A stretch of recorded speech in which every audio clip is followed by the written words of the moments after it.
Last night was a hit. Let me first thank everyone who was there last night. It was a ferocious hit at the cutting room. Unbelievable. On stage, an hour and 45 minutes straight. Try that. Take that. Take that. I don't even think Dave Chappelle, maybe they do. That's a long time. Thanks to you and me and the questions, we covered everything. It was one of the most incredible evenings. I am telling you, I couldn't even sleep. There's just so much to discuss. And thank everybody who was there. It was wonderful at the cutting room. We're going to be doing it again. We're already putting another one on the calendar. And the folks, the variety of people. I had somebody from Toronto, another one from Las Vegas. We had, and I say this, young, old, medium, men, women, gay, black. I can't think of it. We didn't have any Amish, but it was a potpourri. It was a melange. It was a pastiche, a mosaic. It was one of the most beautiful groups of people all celebrating this one thing, this one sense of we've won. The last time we were together, it was I think it was October prior to the election. And it was incredible. This is a movement. This is a movement. This is something which is so great, so big, so powerful, so inordinate, so immane. Do you understand what I'm saying? Immane. Huge, colossal. And I want you to understand something. We are winning this. Do you hear what I'm saying? We are winning this. We are winning in ways nobody ever thought was important. We've got a lot to talk about. And I just did a brand new video, which is up right now. And I want you to be a part of this immediately. And it is going to be one of the best because, my friends, one of the greatest pieces of news is Joy Reid has been shown the door. Am I petty? I don't care. Do I care about this? I don't care. She's shown the door. Out. Through. Finished. The most glorious and beautiful thing you can imagine. Absolutely incredible. This horrible, rancid, fetid, feculent, notice all the fecal references here. This bilious, vile, harridan, termagant, cur, harpy, shrew. Pop the champagne, my friends. Sound the trumpet, sound the klaxon, break out the MAGA hats. She's done. And she's not done because the left kind of said, well, we're tired. No, she sucks. Nobody was watching this. See, my friends, when we're doing this right now, nobody was watching this. It was horrid. Horrid. Nobody liked her. Leprosy was higher on the like chart than her. This is the day conservatives and truth seekers and anyone with a functioning brain. This is what we've been waiting for. How was this allowed to even happen? The day has arrived. Joy Reid shown the door because she sucks. This race-baiting, Trump-hating, misinformation, disinformation, lie-spewing disaster of a television host has been shown the door, fired from MSNBC, given a copy of the home game, adios, see ya, don't let the door hit you in the ass on the way out. She's horrible. I am elated. I am windswept. I am lithe. I am languid. I am prancing about. I'm like a sprite in the fields. I'm telling you, my friends, after years of shrieking into the void, dividing Americans along racial and political lines, just racial, and embarrassing herself, with this putrescent bile, with some of the most absurd takes on life and in the media. Joyless Reid has been shown the door, told to scram, get out. MSDNC, the radical left's propaganda arm, has decided that even they can no longer justify keeping this miserable cur on the air. This harpy, this miserable, vile, just unattractive, not in terms of pulchritude, but just her essence. The lying sacco shite. Remember when she had that, it was a website, and she spewed this bile, this homophobic rant. She goes, "Oh, I didn't do that. Somebody went in and changed it." He goes, "No, you numbnuts.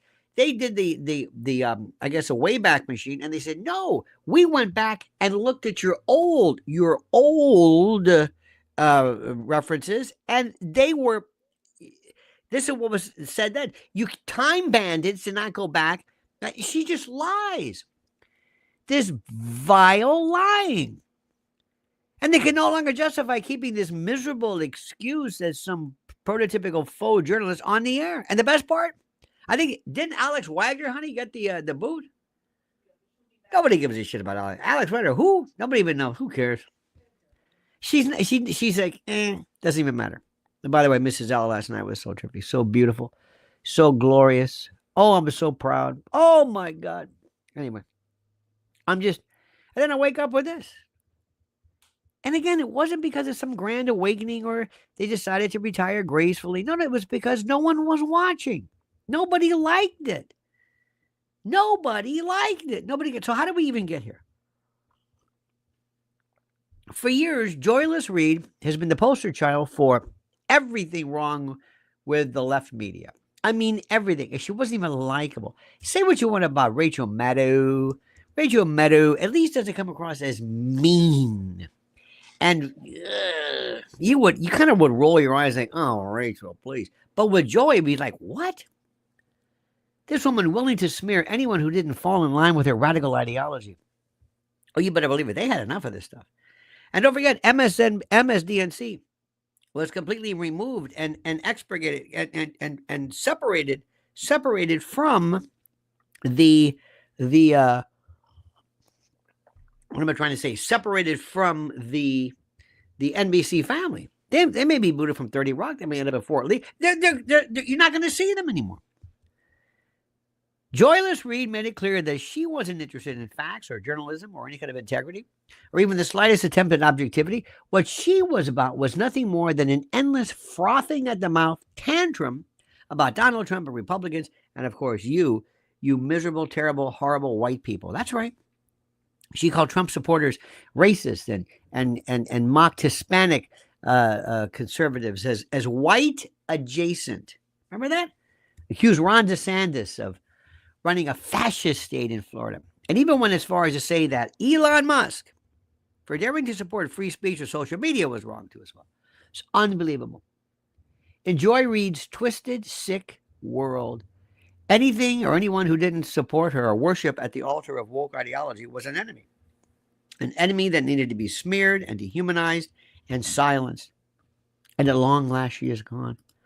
Our dear friend Ryan says, as a DOD contractor and former GS, watching these uniform to civilian GS employees freak out, or general services, I guess, because they've never held a commercial job in the real world is hilarious. Welcome to real life. Absolutely. Watch what happens today, my friend, to the German elections, and watch what happens today. We're going to get to that in a moment. But please, do you mind if I revel a little bit more in the Joyless Reid? Do you mind if you don't mind, do you mind if I just enjoy a little bit more her expurgation, the enema that the entertainment world has received with her removal, her ablation? You don't mind, do you? Her show, Reid Out, the Reid Out. Remember that? Wasn't just bad. It was historically bad. The ratings were abysmal, absolutely horrible. Viewership tanked, and even diehard MSDNC, listen to what I'm saying. Radical lefties, people who were, a lot of them were white, they hated her. Nobody liked her. Do you understand this? It's like, Joy, it wasn't your ideology. They hated you, the ideology, and they hated you. She's not the only one who... She was also hideous. I'm sorry, somebody has to say this. She scared people.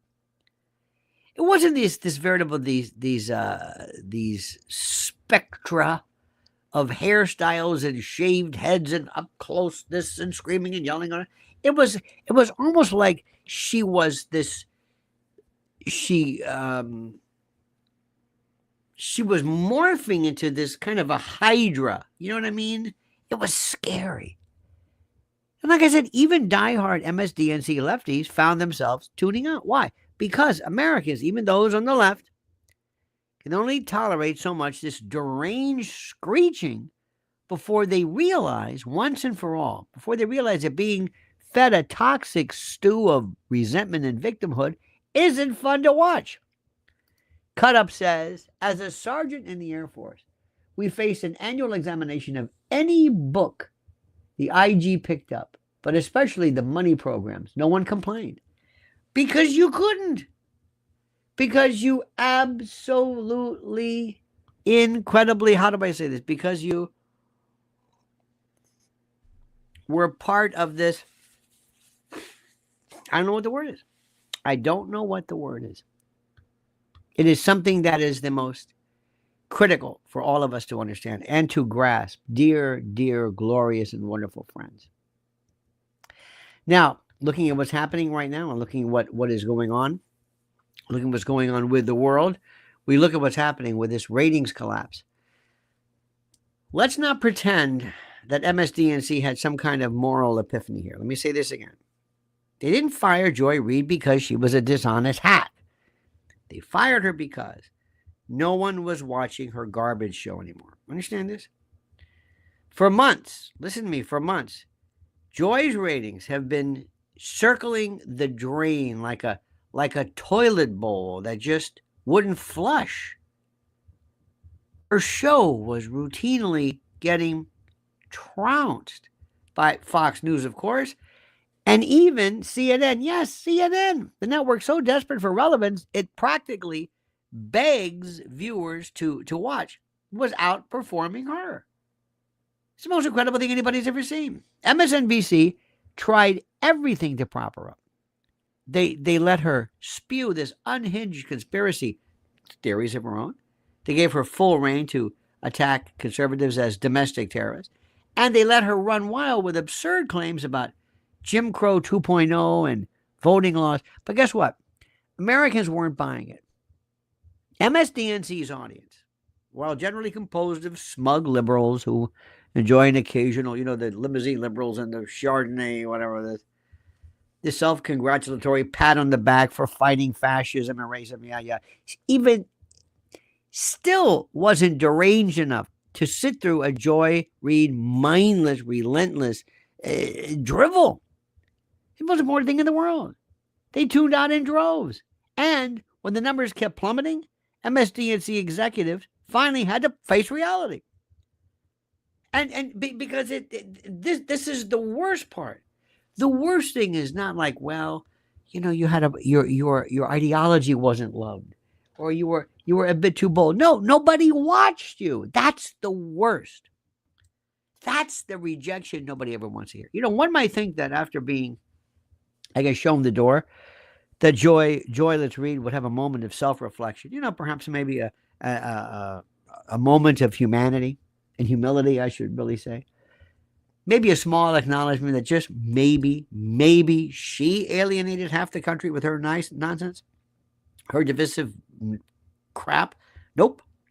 Instead, she's doing what every failed radical leftist grifter does, playing the victim.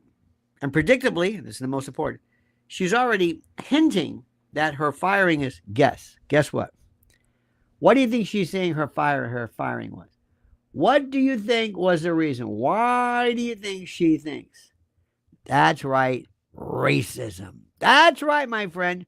Racism. Racism. That's why they got rid of her. Because in Joy Reid's puny little mind, nothing is ever her fault. MSDNC isn't firing her because she's an unbearable, horrible presence. No one, no sane person wants to watch her. That's not, no, she says, no, that's not my fault. No.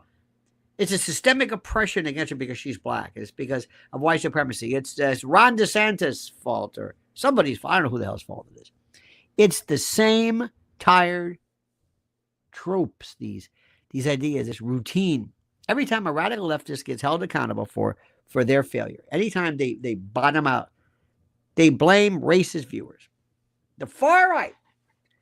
You white supremacists, you didn't watch her, not because of her, but because of you. You see what I'm saying? You're a racist. You don't watch her. But Joy, nobody was watching it. Is the whole world racist? Yes. It's a far right takeover. MSDNC? Yes. The MSDNC crowd are racist. Yes. Or some other imaginary boogeyman that she makes up rather than looking in the mirror and realizing that they just don't like her. See, I can't say it enough. Now, Trump's revenge. Let's talk about the absolutely best part of this. Donald Trump called it. For years, Donald Trump has been exposing these dishonest frauds in the media. He warned America about their race-baiting tactics. He warned them. Their obsession with pushing lies and their all-consuming hatred for half the country. And now, one of the loudest, most obnoxious critics is out of a job. And she ain't going anywhere.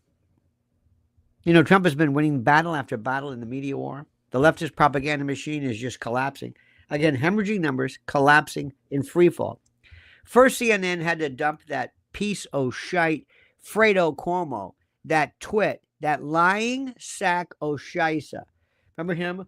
I'm in the basement of my house with COVID. Remember the weights too? I mean, everything about him. He's just a liar. He's this mealy-mouthed twit. He's a titmouse. A little child, a baby. Salazzo's little brother. They got rid of him, and now he's on a network that has the ratings of, I think, baby monitors. They don't know what they want to be, I guess. Then Don Lemon got the boot and even went and pissed off Elon on Elon's job. He does it. And now Joy Reid. I think Alex Wagner. Who? Alex Wagner. Who? Yeah, Alex. Nobody knows. This is over with. It's like a leftist media extinction event. It's like this asteroid hit and boom. Now, the writing's on the wall, and the corporate media are dying, at least the leftist is.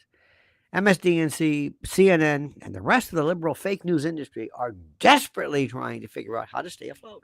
And meanwhile, Trump is leading the charge, exposing their lies, forcing them to reckon with their own irrelevance. So what's next? Well, what's next for Joy is very interesting. She'll probably get a podcast, which is going to be absolutely just riveting. I mean, people are going to be running to it because what's even more, unhinged racial bladder, because that's all failed left-wing propagandists. Is all they do when they lose their cushy TV gigs. That's what they do. They don't know what to do. Like Jim Acosta. I'm going to go to a Substack. That's great, Jim. Nobody gives a damn. She'll find some woke billionaire donor to maybe bankroll her new independent journalism. I don't know. Which no one will watch. Maybe she'll get a job teaching, maybe a CRT class at Harvard. Who knows? That woke business is done. But whatever she does, it doesn't matter. And it won't matter. Because at the end of the day, Joy Reid is irrelevant. She had a platform. She had a massive media machine backing her. She had every possible advantage. And yet she failed because she blew it because she couldn't stop being a hateful, dishonest, fraud, and racial arsonist. And her firing is a massive win for real Americans. Real Americans who are sick and tired of being lectured and demonized and lied to by the corrupt media elite. It's another nail in the coffin, my friend, for the leftist folks. And it's proof It's proof that Trump's influence is still stronger than ever. So here's the bottom line. It's a win for America and a loss for wokeness. But this radical left lunacy, Joyless Reid's exit, isn't just the firing of some bad TV host. It's the symbolic collapse of something even more important, of everything she stood for. Race hustling, Trump bashing, racial arsonism, or arson, I should say, unhinged radical leftism. Her downfall, her collapse, her denouement, her finale is proof that America is waking up. And the silent majority has had enough. People aren't buying this anymore. I can't say enough. The woke mob has lost. And the radical left, they've run out of places to hide. So goodbye, Joy Reid. Goodbye, Yellow Brick Road. You won't be missed. You won't be missed. You are an absolute harridan, a harridan of the first order. Cut Up says, our boss has said, coffee ready, office shines, smile, or it's your stripe. There you go. Karen Peters said, Joyless Reid was a sniper that failed her mission. She was a hater on the air. And that's being kind. And that's being kind. So, ladies and gentlemen, wait for 1 second, listen carefully, and pay attention to this. My friend, listen closely.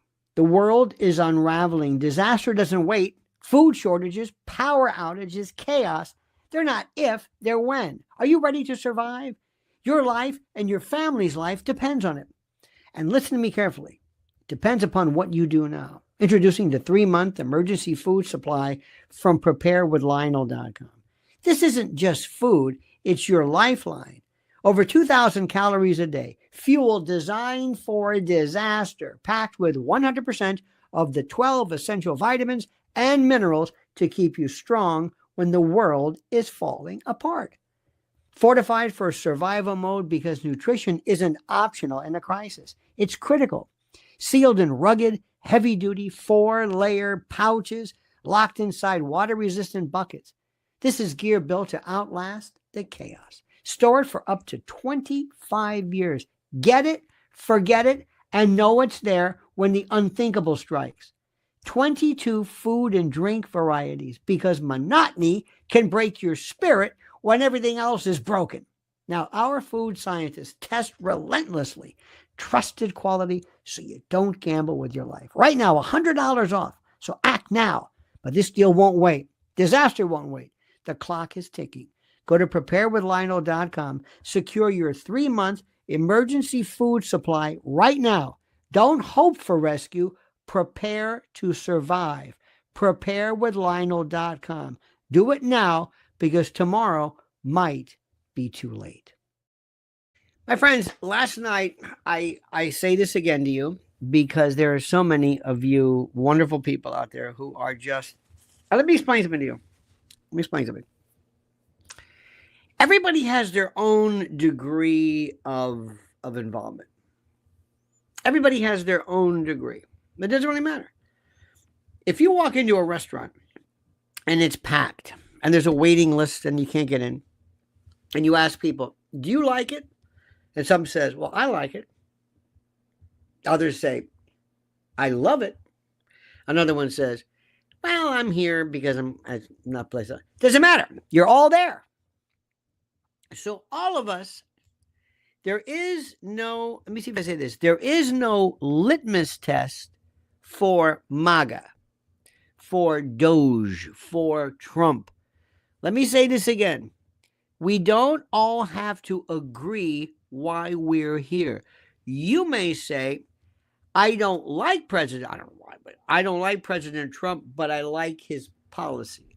Or I love his policy and I like him. Or I like him, but I don't like Elon, or I don't like Cash, or I like Cash, Elon, I don't like that. Whatever, I don't, whatever it is. And when you meet someone, if they disagree with something, don't argue with people. Just say, great, welcome aboard. Welcome. It doesn't matter how and why you are here. Do you hear what I'm saying? There is no litmus test. You cannot run politics or be in this like a popularity contest, like a fan club.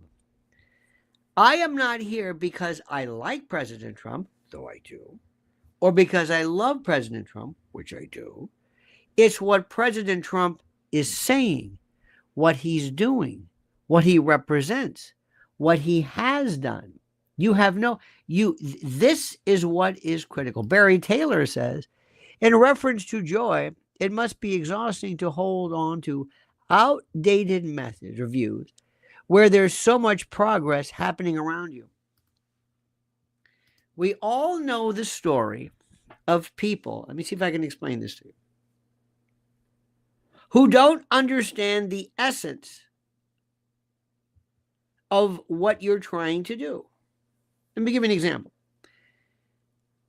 At the cutting room last night, they got a great menu. Now, they've got a wonderful staff. They get very people. The people who make the food don't make the food based upon what they like. It's what you like. Quincy Lockett says, corporate funding is moving to the center. Many extreme left personalities will be slowly removed from mainstream. That's true. Thank you for this. But let me explain to you. It's because there's no audience. You're not going to have something that you like, that you agree with, but people don't. What people they should have said was that, listen, Joy, I have a stain on my hand. Joy, you are loathsome. We don't like you. So they kept her on for a while. Let me explain to you also the way media works. Media works on budgets. Well, we've already budgeted this. They don't think about hemorrhaging. They also don't want to lose people right away. It looks like they're capitulating. I've been through this. I've been through, how do I say this? I can't explain it to you. I've been through this. And there are people, I talked to somebody the other day, and I'm not going to mention the name, but it was a radio venture where it was, they asked me what I thought about this. I said, it is this liberal, not liberal. It's this group of people that nobody listens to. They're a niche. They say, well, we're kind of a niche. I said, you can't go into retail media with a niche group. If not enough people like it, that's it. Look, many people in the Oaxacan group eat crickets in Mexico. Crickets are not going to be a big selling point here. You probably knew this. There's nothing new to this. There's no, how do I say this? It's not at all a shock. Now let's talk about some other stuff. Elon Musk is shaking up the federal bureaucracy with a move that has government elites sweating. Every federal employee, now listen to this, is set to receive an email asking one simple question, one simple devastating question. What did you actually get done?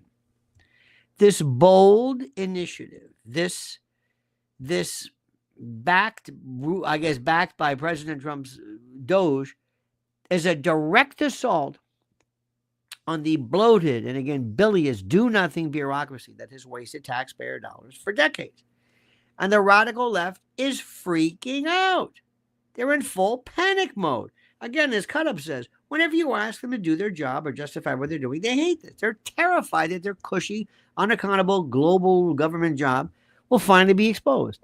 So accountability is here, and the days of freeloading federal employees leeching off hardworking Americans are numbered. It's done, and it's finished, and they don't really understand this. So what's also interesting to do is you got to understand there's another problem. Now, you also have a group of people. You have Kash Patel, who is in, and Kash Patel has said, now listen, I'm going to be now in terms of ATF as well. Don't answer this right away. Now, let me explain something to you which a lot of people get upset with because, and I'm going to try to speak very slowly to make sure everybody understands. Listen to me and listen good. This is what I would tell President Trump privately. Okay? Number one, let me remind you, Mr. President, that you are the president. I may not sound like much. You're going to catch flack no matter what happens. So if you fail, or if you are perceived as failing, or if something doesn't work, make sure it is because of what you did or didn't do. What you did, not what somebody else did. Now, I want to talk to you, Mr. President, about Elon. Now, Elon is a wonderful, probably one of the most important additions to your administration that is so exciting. Last night, people love Elon Musk. They love him. He is, and whenever I try to say, now be careful, remember something. Be careful if you trust people. And immediately what people are saying is, Elon is the richest man in the world. I said, I'm not talking about him trying to take over the government. I'm not saying that. Or doing something that's improper or illegal or whatever. No. But he has never shared anything. He has been the richest man in the world. And everything he does is on his own. Everything.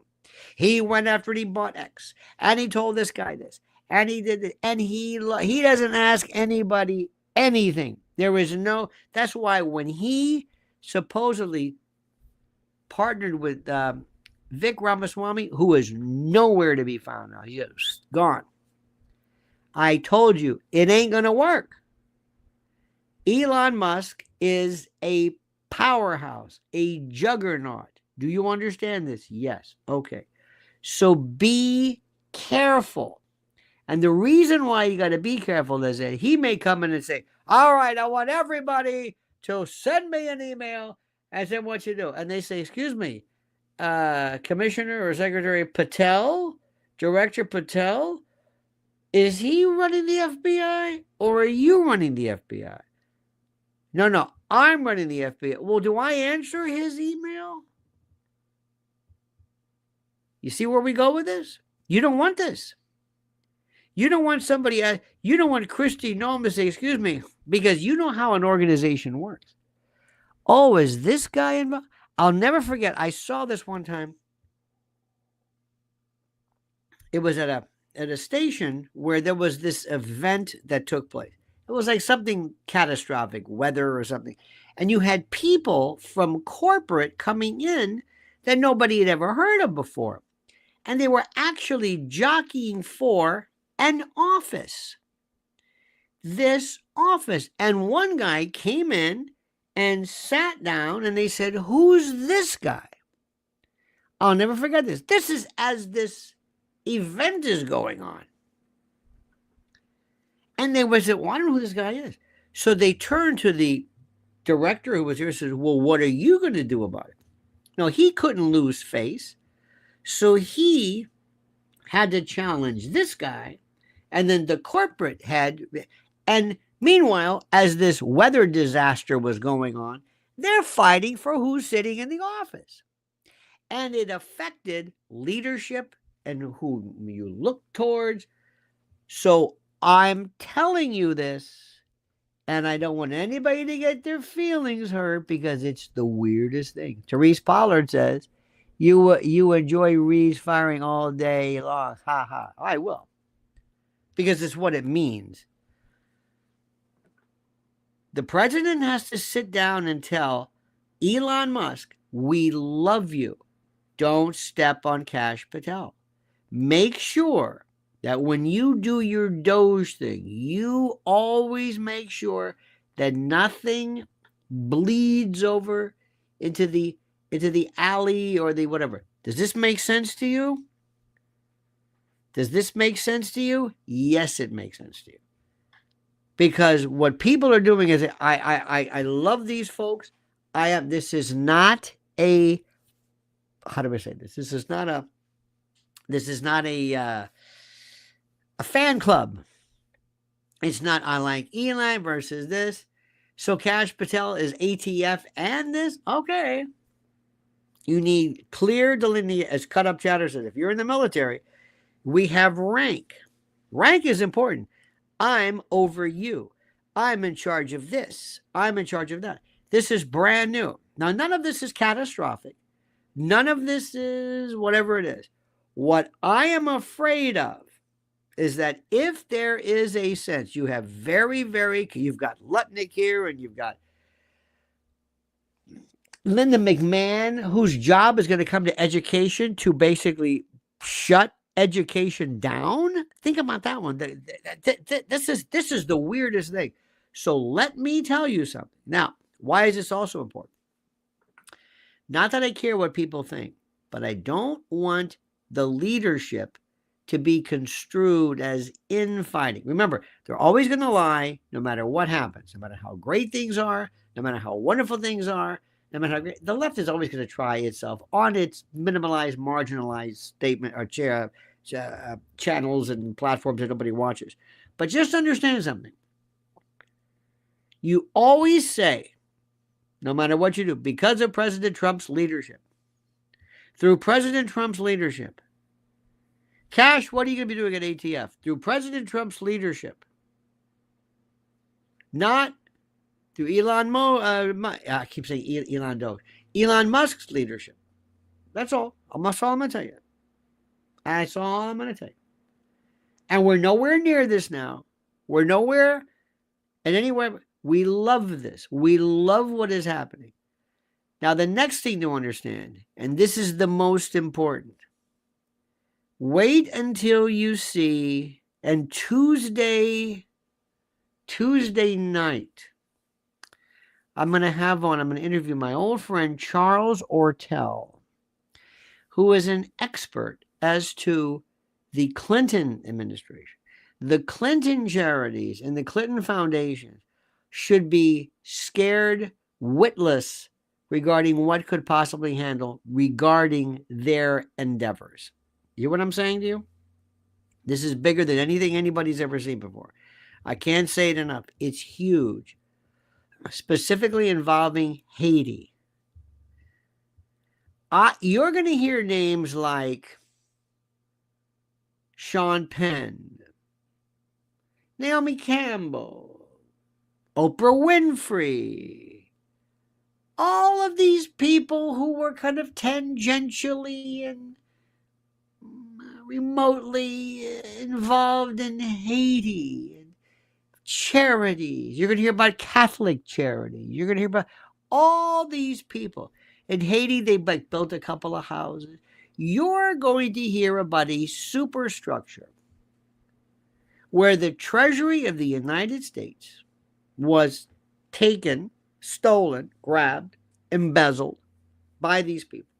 And that organizations, platforms developed that add up that you cannot believe. Stacey Abrams, $2 billion at Citibank, or $20 billion total. Samantha Power, USAID, and don't forget Cass Sunstein, that rat bastard, cognitive interference, or infiltration, excuse me. I'll never forget that one. All of the Haiti, Sean Penn, bring him in. You're going to find out Hollywood careers that were paid and buttressed and promoted. Look at people like Robert De Niro. Robert De Niro, they say, doesn't have a pot to piss in. Between his ex-wives and his family and this, he's always working doing these shitty movies where he plays the same character every single time. Why do you think Robert De Niro came out so hard against Donald Trump? What do you think that was? Do you think Robert De Niro really cares about Donald Trump? No. Do you think he was no. He was, most likely, it appears, tapped to be one of the voices of the media and paid. Now that that's cut off, let's see what happens. If it was. Now, it could be. This is what we suspect. Rob Reiner. Why was Rob Reiner did this last movie that nobody watched, and people think they're real. Where does all this money come from? Where does a Sharon Stone get this money? She hasn't done anything. She doesn't do anything. Wow, we know. You're going to find that this paymaster, this funding was done under your nose for decades. That the shadow government, and I've always talked to you about, not the deep state, the shadow government, the overarching group of people that control everything, were responsible for funding things you never even thought of. In 2016 and 2017, the entertainer, the musician Moby, and you can read it, said how the CIA came and basically said, we want to use your social media platform, and basically we'll buy it from you or rent it or infiltrate it, whatever it is. This has been going on in ways you've never even imagined. Zuckerberg, who do you think is responsible for big tech? When you get to the bottom of this, and let me tell you something, one thing that Elon can do better than anybody is get to the bottom of big tech. Get to the bottom of how this thing works and who's involved in things. Now, there's one thing which is very interesting. Remember that you're having a person who wants to rule and own the world. Okay? Understand something now. And don't get upset if I tell you this. Elon Musk wants to own and rule the world. He doesn't want to interfere with anything. He loves his country. He loves President Trump. But when you are the richest man on the planet who ever has lived, you don't hit the brakes and say, okay, now I'm going to go into government. You don't think Treasury, USAID, hey, we're going to trim the budget. We're going to recoup trillion. No, you want everything. He wants to be involved in the German government. He wants to be involved in German elections, AfD. He wants to be involved in, eventually, you're going to see, I don't know what he's going to do with the Middle East, but certainly with Ukraine. He's not going to just be a part of this thing. And remember, you've got to understand demarcations. You normally don't have the richest man in the world involved as your partner. George Soros is a piker compared to him. George Soros himself. George Soros in that open society, that was also we call it USAID, but that was also funded. You're going to find out that the people that you thought were the billionaires, they're not. It's this group. And it takes maybe an Elon Musk to keep an eye on that. What I'm trying to tell you, there's a lot of plates spinning simultaneously. Make sure you understand a lot of different things are happening at the same time. So don't become too focused on one thing and not the other. Don't focus too much on this. Be able to understand, get the big picture of this. This is war. Now, it's also just 30 days. So I want you both to put 30 days into perspective, but also think about 4 years from now. Now, don't confuse the two. I'm throwing a lot at you. You've got to see things. You're looking at an instrument panel here that's very complicated. It's now, it's next week, it's 4 years. I'm going to jump ahead. I'm thinking this. I want 3 election cycles where we win in midterms next time, election, and another midterm. You have to destroy the Democratic Party. The people who are behind the Democratic Party are not intellectual, partisan zealots. Yeah, you got your Maine governor and all this stuff, but that's not it. These people are for power. And if they recognize that the leftist, radical left, or whatever it is, power is gone, they'll move elsewhere. To destroy that, you don't go after the ideology. You don't say, do you think that you're going to destroy the radical left just because you've gotten rid of transgender athletes? No, that's a part of it, but that's not everything. Am I making sense to you?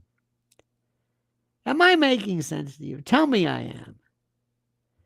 Do you really want to get into the good part about this? The good part, the fun part, the strategy part?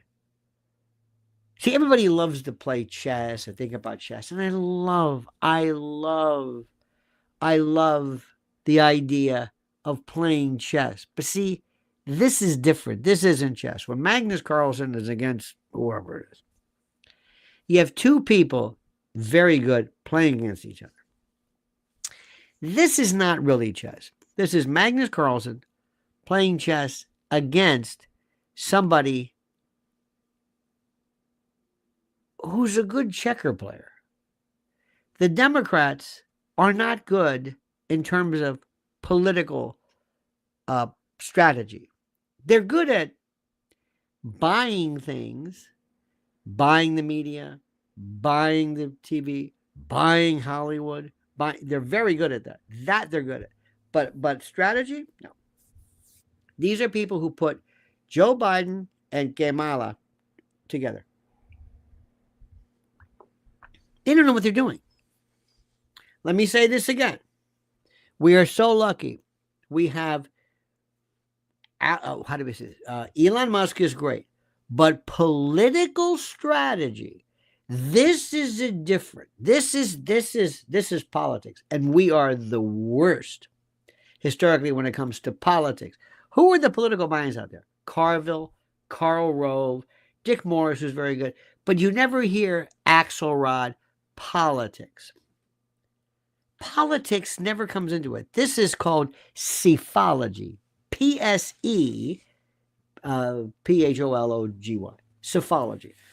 And that's the study of elections. That's the study of how do you win? How do you build for the next? How do you build up a power base? Who is out there like the Scott Presslers? Who is out there going? Who is the bench?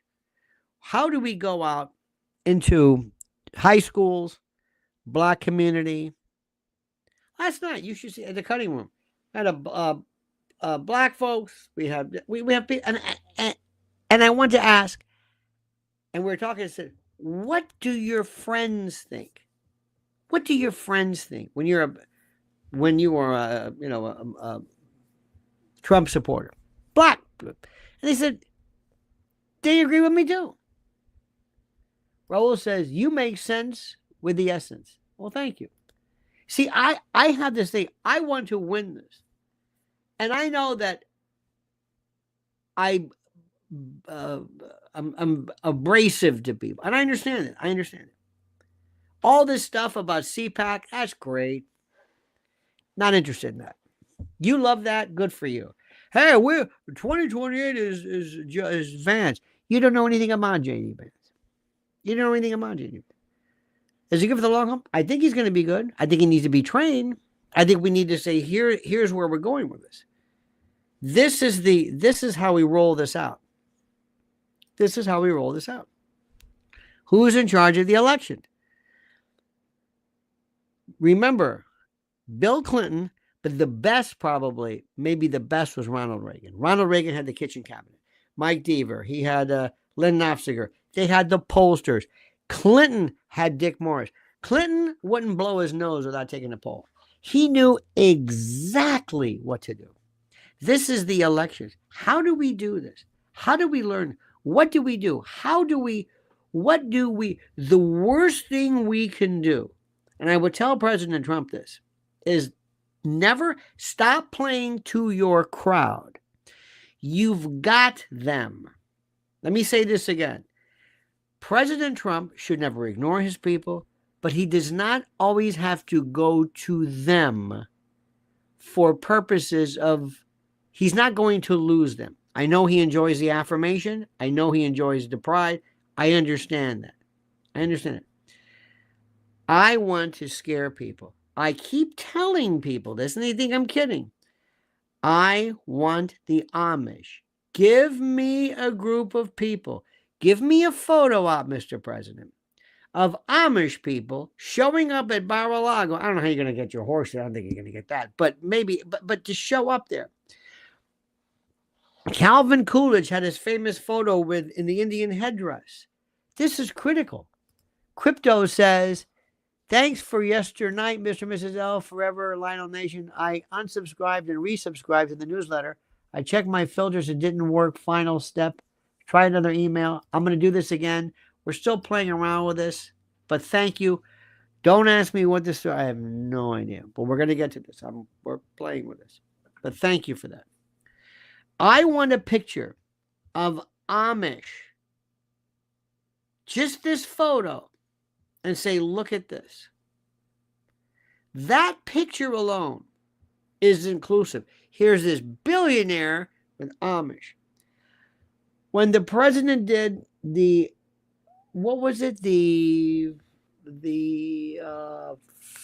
what's the name of it? The Valley, not the Valley, the walk in the park of Black Heroes. It was the most wonderful thing in the world. It was fantastic. I want him to understand the Native Americans, that Leonard Peltier, that kind of a thing. That's a tough one. FBI folks, that's a tough one. But I always want them to think, where are you going next? I want to have something called the president, whatever, presidential scholars.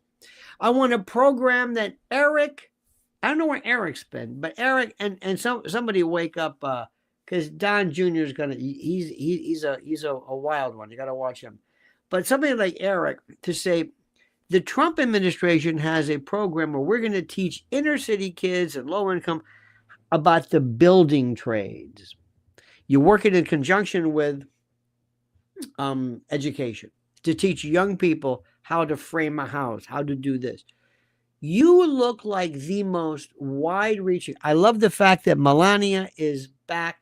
She needs, please use her. Use her.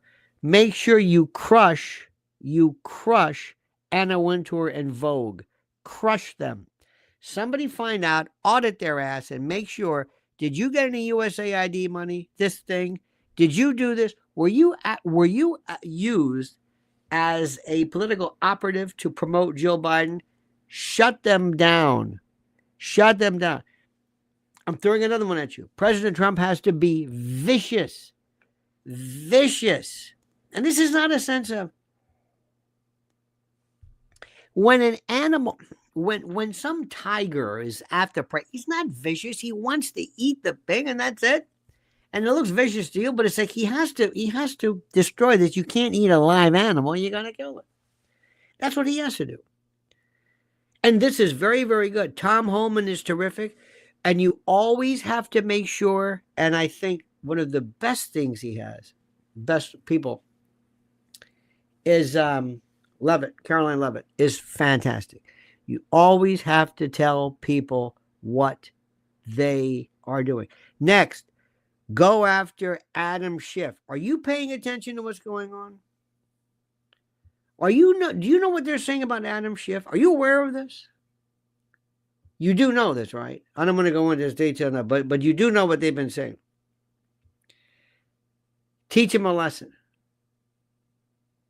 The Epstein files are this is manna from heaven. Now let me ask you a question. What are you going to do if you find out that one of the biggest participants of this is Ehud Barak, Les Wexner, Epstein himself, Dershowitz, and Israeli Mossad people? Let's assume. Just let me throw that out there. How are you going to say, okay, I want to just pull out the Clinton and Prince Andrew part? Well, what if they turn around and say, yeah, but where did all this, who has this information? Where is this going? Who has what? Who are all these people? Isn't it interesting? Who really was Epstein, and what did he do, and why was he there, and who funded him, and what? We don't talk about that. Everybody just wants this list. You think that somehow they're going to bring nobody cares about Prince Andrew, but somehow you're going to bring down Bill Clinton. But if Bill Clinton turns around and says, I know what you know too, where do you think that's going? You think anybody's, I'm throwing too much at you here. But what I'm telling you is that you really don't want to you don't really want to get too much into Epstein, because that's going to embarrass a lot of people. And you're not going to embarrass your allies. You're not going to embarrass your friends. You're not going to. I'm telling you right now, you can talk about it. And that you might want to dangle that one. But are you sure you want to do this? The Brad says, do you video your events and post for us to see? No, absolutely not, because there is nothing. That's why, because this is an event where people go, and who the hell wants to show up and see an event if I'm going to post it? I mean, with all due respect, I think, no, no, people don't do that. They just don't do it in any event. But thank you for this. I appreciate it. Do you understand what I just said about Epstein? Just nod. Do you understand what I'm saying? Just do you understand what I'm saying? Because I don't think you do. Are you sure you want to open up that? You sure now? Are you sure? Anything we find out? Anything? Ehud Barak, what was he doing there? Remember Wexner? Do you understand this? Does anybody want to do? Nope. So we talk sometimes a good game, but we don't know enough about it. That's like when we talk about, well, we're going to have the JFK. You really want the JFK files out there? You sure about this? Okay. 9/11. You really want this out? Yeah. COVID. You really want this out? What if somebody says, you release this about COVID, and you're going to take 20% out of the big tech sector, and you'll never be able to, and it'll be a financial whatever, and you will lose your, sorry. The truth is the truth. Do you think the president, do you think Donald Trump is going to say, I don't care. I don't care if this destroys a huge portion of big tech sector. I don't care. And wipes out huge swaths of the stock market or whatever it is. Always ask yourself the question, do you really know what this means? Do you really know what this means? Now, you know what I do? What I say? Yeah. Oh, I'm all for it 100%. Oh, I am 100%. Oh, yeah. 9/11 in particular. Oh, yeah, absolutely. And the reason why is very, very simple. What if we find out that the people, what if we find out that some of our allies were responsible for Epstein, that they've got all the dirt, they've got all the stuff, they've got it. We don't have it, they've got it. How do you know that somebody says, you know, it's a good idea for us to have all of this data and all of this recorded information and the recorded moments of in flagrante delicto, because when we're doing arms sales and whatever, it's great to be able to leverage somebody or whatever. Okay, fine. You want to expose that? I'm for it. You think Trump's going to do that? I don't know. So just remember, see, this is the part where America sometimes is kind of naive. We have this thing about the truth. You sure about that? I don't want to give the old, you can't handle the truth. So there's a lot to think about. This is a lot of good stuff. I say, oh yeah, you have to blow things up. You have to, and I mean figuratively, you have to tell people, it's like, oh yeah, there's absolutely. Because I want the president, and I want you to think about this very carefully. I want the president to have his cabinet and all of his people. I want him to come in one day and close the door, make sure it's in a skiff room or something where nobody has phones, nobody can record it.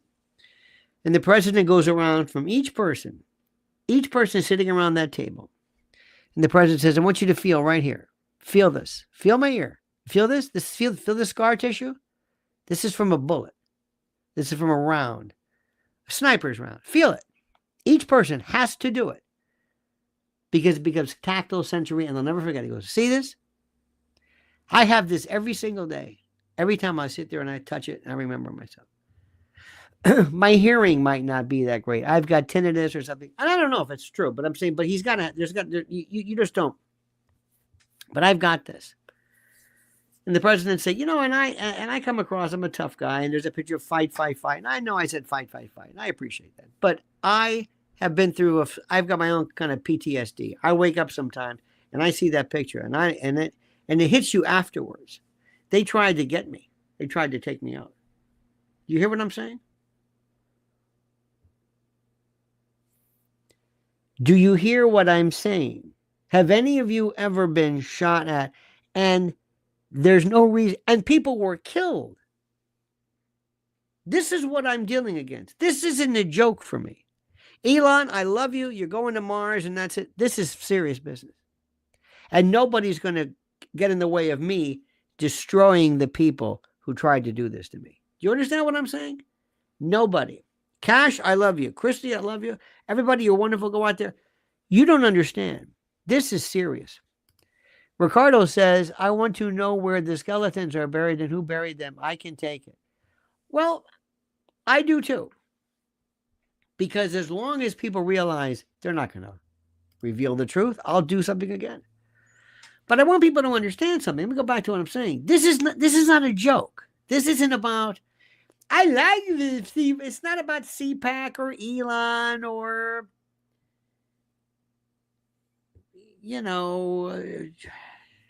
Steve Bannon. I don't even know who these people are. That doesn't bother me at all.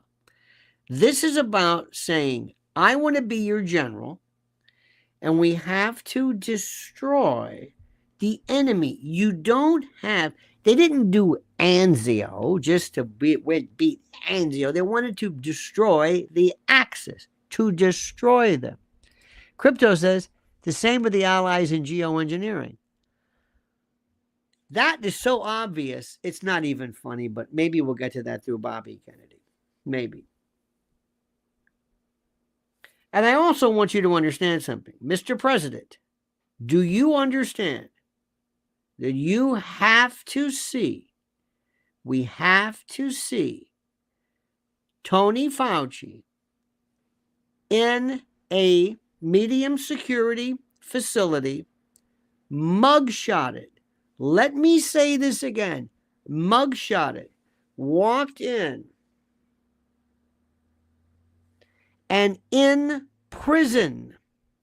Nobody. The only ones who go, Navarro was this, Steve Bannon was this and that. Everybody, Roger Stone, everybody. They never had anything. Not Hillary Clinton. Nobody. You have to say a series of these. I want to see Stacey Abrams in chains, take out, arrested, perp walk, because she's got $2 billion she's got squirreled away. That's our money. That's our money. Hillary Clinton has to be arrested. Now, you can do whatever you want. You want to do house arrest? I don't care. I'll let the judge figure that one. She has to be booked. I want a mugshot. You don't understand this. Joe Biden has got to be charged after the fact, because I guarantee you, as we speak, Stan Lipman says Alex Wagner was one of Hillary's pals. The sad part about Alex Wagner is he got too much.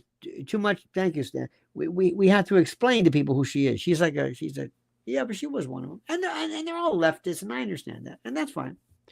But going, and thank you. But what I'm saying is, this is not a joke. You've got to arrest these people. And Joe Biden, I promise you, right now is involved in a continuing conspiracy regarding his papers. Remember, the Chinese have his papers?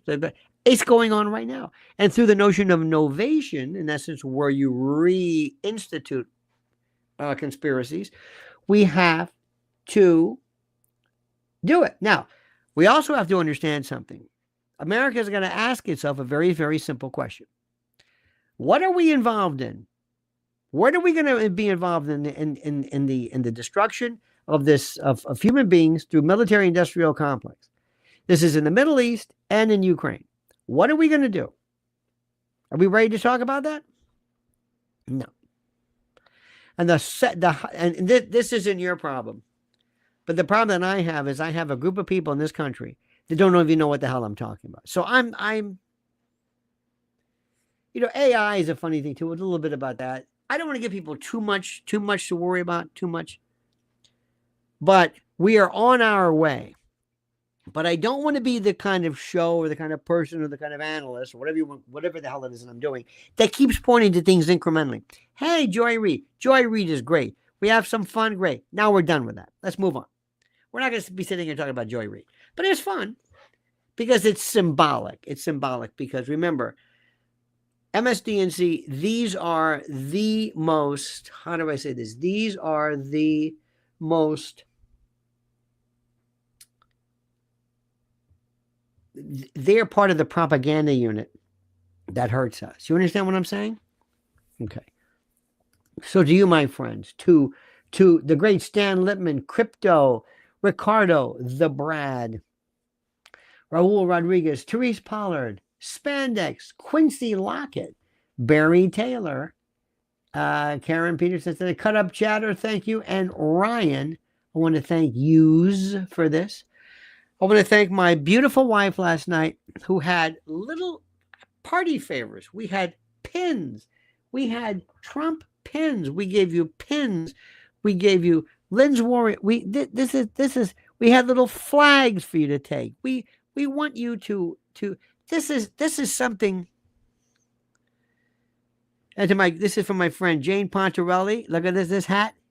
Gulf of America 25. This one. I met some great people from Toronto. They came from Toronto last night. They're a beautiful couple. Talking about this Trudeau, what an asshole he is. Our friends from Las Vegas came. It was this. And one of the best part, the thing I love is we do a pledge of allegiance, which I love. And I said, while you're standing up, turn to somebody you don't know and shake hands. Just say hello to somebody.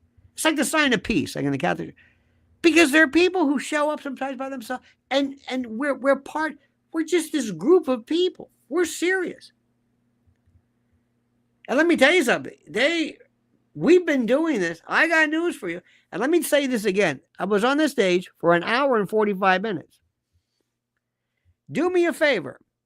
Just for nothing. Or not for nothing. Stand up. And go through 1 half-hour show, 2 half-hour shows, another half hour, and 15 minutes. And just do it. Do it. And I wasn't even done yet. There's so much information. And I've been doing this, and I want to say something also about the cutting room. God bless these people. Because this Steve Walter, the owner, has never said, listen, I'm getting a lot of complaints. I don't know if people liked or didn't like whatever I said, but we've always had a home there. Plus, it's the most beautiful venue because the design. The bar is like a Strat. You got the beautiful Strat. Music's, everybody's been. One time, Dave Chappelle came in after me to work on his routine. Everybody goes there. This place is oh my God. And I've been doing this in 2015 and catching shite from it like you can't believe. And I'm not going to stop. I'm not going to stop. And I got news for you too. Let me tell you something. The left cannot stomach me, which is fine. And most of the people on the right can't stomach me because the other people on the right are full of shit. And I'm going to tell you this. They're into this thing. They don't understand how serious I am. They don't understand this. They think the world is about Fox News or something or CPAC or, oh, I love these people. Let's take some. No. I am not a groupie. I'm not a star effer, as they say. The president has been through a lot. I love that man. But this is about my country. This is for our family and grandchildren. There's nothing like this. This isn't like the Eagles, or as the mayor of Philadelphia was spelled it, the Eagles. This is about the greatest country in the world. This is about my country. This is about my country. This is about where is it? This is about this is about my Constitution. I'm dead serious about this. I don't care what Roger Stone or Christie, God bless these people. I don't care about that. Doesn't matter to me at all. Don't care about that. Somebody was saying, General Flynn and this and that and Steve Bannon. Who gives a shit about that? I don't know who these people are. Pardon me, I'm so salty today, but I don't really care. That's not what I'm here for. I don't care about that. If they can help me, great. This iteration of America that we're in right now, you can call it a Republican, fine. But I'm not a Republican. Mitch McConnell's a Republican, all right? You think these people are on our side? I don't think so. You've got people who are, I don't know what they're talking about. You got some people who Republicans think they're more moral, some don't, some aren't. I don't know. I never understood the whole idea of the party. The party means nothing. I have a very, very simple, there's domestic law and order, border security, taxes, economy, the ability to express yourself, First Amendment. That's what I'm talking about. Religion, the ability to express yourself. And I'm not religious. Doesn't matter. First Amendment tells me that. How the Third Amendment says we can't quarter soldiers at your home against your will. I'm for that too. This is my rule book. This is it. If you want to be an American, this is it. It's like if you want to play tennis, these are the sizes of the alley. This is the net. This is the way it is. This is our country. We don't talk about this enough. We all think we know the Constitution, but we don't. I tried very, perhaps sometimes to explain, the Constitution says nothing about abortion. Not that abortion's right or wrong. That's not what I'm talking about. It doesn't say anything about it. So you're on your own. Does it say anything about the number of actual judges or justices on the Supreme Court? Doesn't mention the Air Force. Doesn't mention that. That's it. So argue, whatever it is. So that's it. We're different. We are different. We are hardcore. You know how I love Joe Rogan, right? And Joe Rogan is he's just sui generis. He hit on something that, and I love these ideas about what's the best form of martial arts. Is it Krav Maga? No. Is it boxing? No. Like Joe says, boxing is great if you agree ahead of time that you're going to abide by the rules. But if you really want to fight, it's, MMA or jiu-jitsu or whatever it is, where you're on the ground and this and that, and you submit and all that kind of stuff. Okay. What kind of an American do you want to be? I want to be an MMA American. I want to be the ultimate, the most deadly, that encompasses all of the various aspects. I don't want to be I know there are people I know who are, all they talk about, who is it? Who is a fellow who all he talks about is taxes. That's it. There are other people who are Americans like Zbigniew Brzezinski, who are into, or used to be into, foreign affairs only. That's it. Okay. I'm everything. Everything. And the least of my concern are parties. Like people who say, well, is this jiu-jitsu versus karate? Knock yourself out. Would that be Muay Thai? Is that judo? Is that taekwondo? I don't care. I don't know what you're talking about. This is a fight we're in. Here's a bottle, hit him over the head, and take him out. What do you? That's me. I've said enough. So, my friends, to those those great people who were there last night, thank you so much. We're going to do it again. I want you to know I love what I'm doing. I love this. I love the chance to talk to you. I love this. I don't want to run for office. I don't want any of this stuff. I can't do it. Nobody. I want to win. I want to be the best. I want to be the biggest, baddest country. The most profitable, the most prosperous, the freest, the cleanest, the most open, the most tolerant, the most rational. I want to be the best. And after 4 years of those rat bastards, we have a lot to undo. And the only way we're going to undo it and to make sure they don't come back again, it's just like, when you have rats in your house sometimes, and you call the exterminator. He comes and he's got to plug up the holes. He's got to kill the rats, but he's got to plug them up so they don't come back. We got to get rid of these people under the rules. All right? Okay. Make sure you follow Mrs. L. She's got so much. She was so beautiful last night. Oh, my God. It's incredible. And again, thank you for the wonderful people. I said hello to everybody, and it's such an honor to meet with you. All right, my friends, have a great and glorious day. Sorry about Joy Reid. By the way, before I forget, let's just do something. Tell me the one name that when you hear this name, you just get sick. Like last night, we did this. Joy Reid. To me, Joy Behar. Anna Wintour. This Crockett. Get rid of her ass. Primary her. Primary. And don't forget what I told you. 3 terms where we have to destroy. We have to win 3 cycles to really put them out, really hurt them. Hillary's not here anymore, but Hillary's an oldie but a goodie. She's just kind of there. I want Oprah. Beyonce. Ooh, yeah. Taylor Swift.